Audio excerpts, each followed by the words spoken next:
நீங்கள் போடுற ஒரு கோட் ட்ரைசெப்ஸ்க்கு வந்து உங்கள் ஃபுல் பொட்டன்ஷியல் வந்து ட்ரைசெப்ஸை நீங்கள் யூஸ் பண்ணுறதே கிடையாது.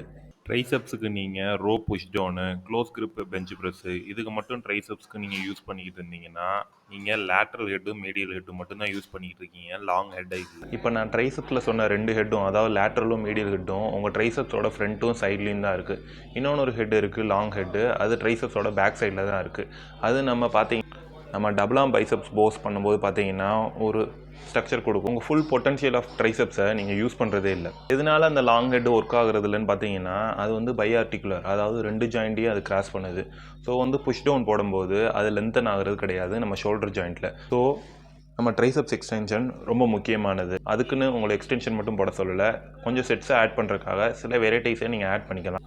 ஒரு ஸ்டடியில் பார்த்தீங்கன்னா நம்ம கேபிள் எக்ஸ்டென்ஷன் போடும்போது பார்த்தீங்கன்னா 1.4 டைம்ஸ் அதிகமாக மசில் க்ரோத் இருக்குது எல்லா 3 ஹெட்ஸ்லேயும் மற்ற எக்ஸசைஸோட கம்பேர் பண்ணும்போது. ஸோ இந்த லாங் ஹெட்டை இம்ப்ரூவ் பண்ணுறதுக்காக நீங்கள் French press, over head extension, அதே மாதிரி பார்த்தீங்கன்னா நீங்கள் ஸ்கல் க்ரஷர்ஸ் இதை கூட நீங்கள் ஆட் பண்ணிக்கலாம். ஸோ இந்த எக்ஸசைஸ்லாம் உங்கள் ட்ரைசெப்ஸோட ஒர்க் அவுட்டில் ஆட் பண்ணிக்கோங்க. இதெல்லாம் தான் லாங் ஹெட்டை ஆக்டிவேட் பண்ணுறதுக்கு உதவும். தேங்க்யூ.